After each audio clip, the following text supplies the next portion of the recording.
So hello guys, आज हम बात करने वाले हैं एक ऐसी हस्ती के बारे में जो फ़िलहाल इंस्टाग्राम की सेंसेशन क्वीन बनी हुई हैं। और अगर अभी तक आप लोगों ने इनका नाम गैस नहीं किया है तो चलिए मैं आपको बता देती हूँ। तो इनका नाम है उर्फ़ी जावेद और ये फ़िलहाल इंस्टाग्राम पे बहुत ज़्यादा पॉपुलर हो रही हैं। इनफैक्ट मैं ये बोलूँ कि अभी ये सुर्खियों में है और आपको पता होगा कि ये सुर्खियों में क्यों है। चलिए कोई बात नहीं, अगर आपको नहीं पता है तो हम बता देते हैं। ये अपने अजीबो गरीब कपड़ों की वजह से फ़िलहाल सुर्खियों में हैं। तो चलिए वीडियो को आगे बढ़ाने से पहले डालते हैं एक नज़र उर्फ़ी जावेद और उनके अनोखे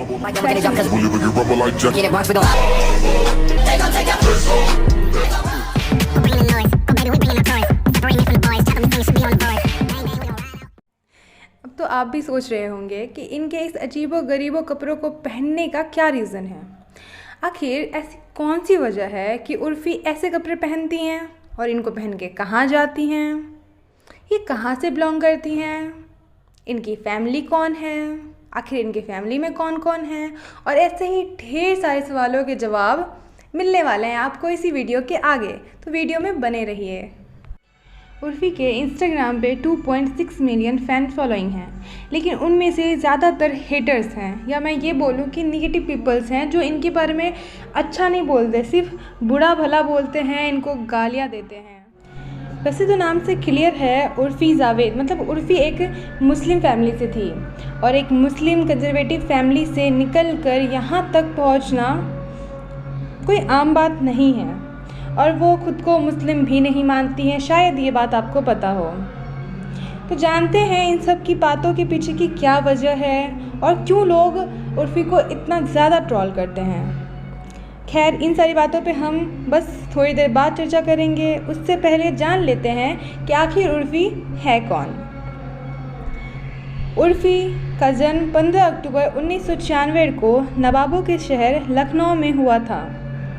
उर्फ़ी बचपन से ही under confident and shy type की लड़की थी और बचपन से ही इनके क्लासमेट्स के थ्रू इनको बहुत ज़्यादा टॉर्चर किया गया था। उर्फ़ी के फैमिली में ऐसे तो 5 मेंबर्स हैं, उर्फ़ी की मम्मी, उनके डैडी, उनका भाई और उनकी एक सिस्टर। उर्फ़ी अपने पापा को बिल्कुल भी पसंद नहीं करती थी और उनके पापा और उनके बीच के रिलेशन कुछ ठीक नहीं थे। कहा जाता है कि उनके पापा ने उनकी फैमिली को बहुत ज़्यादा टॉर्चर किया था, साथ में उर्फ़ी को बहुत ज़्यादा टॉर्चर किया था। इनफैक्ट उन्होंने तो दूसरी शादी भी कर ली थी, जिसके बाद उर्फ़ी और उनके बीच में बहुत ज़्यादा तनाव आ गए। उर्फ़ी के डैडी के दूसरी शादी के बाद अपनी माँ, भाई बहन सबका ख्याल रखना, या मैं ये बोलूँ कि उनकी ज़िम्मेदारी उर्फ़ी पे आ गई थी। तो चलिए आपको बता दें कि उर्फ़ी ने अपनी स्कूलिंग लखनऊ के ही एक सिटी मॉन्टेसरी स्कूल से की है। नॉर्मल बच्चों की तरह इनकी स्कूलिंग बहुत ज़्यादा एक्साइटिंग नहीं थी। जो इनके कलीग्स, क्लासमेट्स थे वो इन्हें बहुत ज़्यादा परेशान किया करते थे, बहुत ट्रोल किया करते थे। इनफैक्ट कहा जाता है कि उर्फ़ी की ज़िंदगी का मोड़ जो था वो उनके क्लास 9 से बदला था।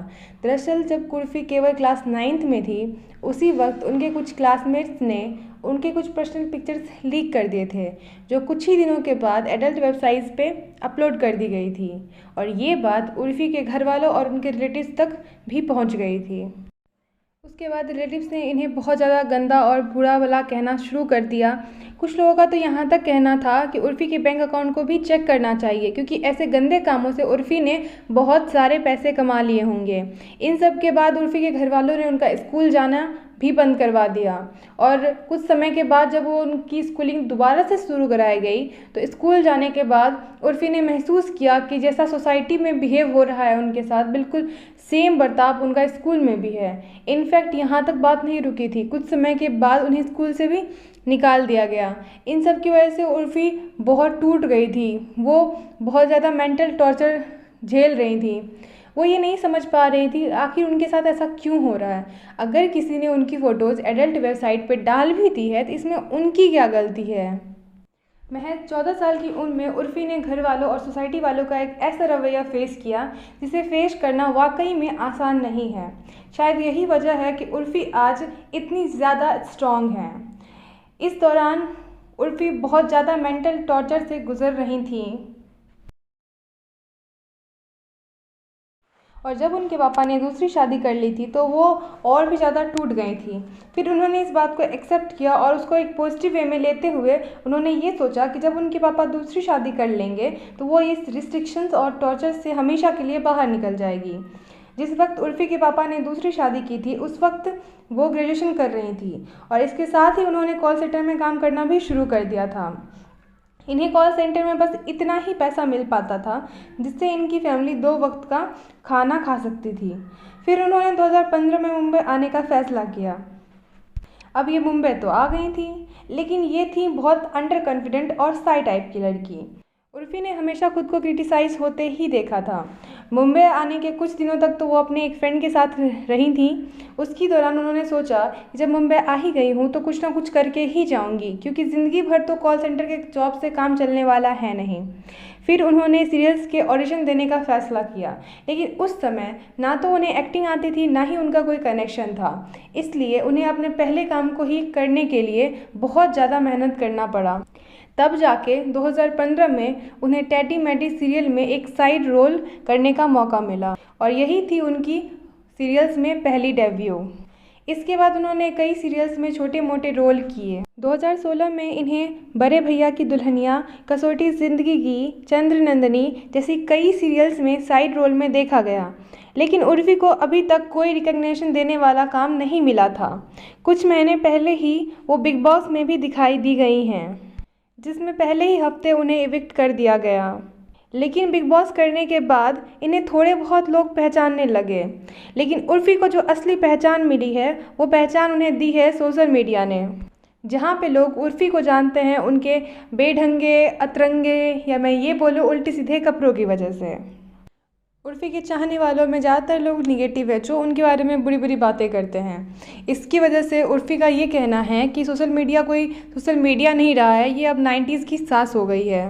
फ़र्क नहीं पड़ता कि लोग उसके बारे में क्या कहते हैं। उर्फ़ी का कहना है कि वो बचपन से ही फैशन डिज़ाइनिंग करना चाहती थी, लेकिन उनकी फैमिली वालों ने उन्हें ये बात फॉलो नहीं करने दी और अब वो फैशन डिज़ाइनिंग दिखाना चाहती है लोगों को कि उनके अंदर क्या टैलेंट है, नहीं है।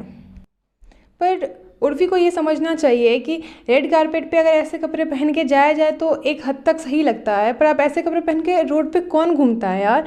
मतलब सीरियसली उर्फ़ी को ये बात समझनी चाहिए कि रोड पे ऐसे कपड़े पहन के नहीं घूमा जाता है।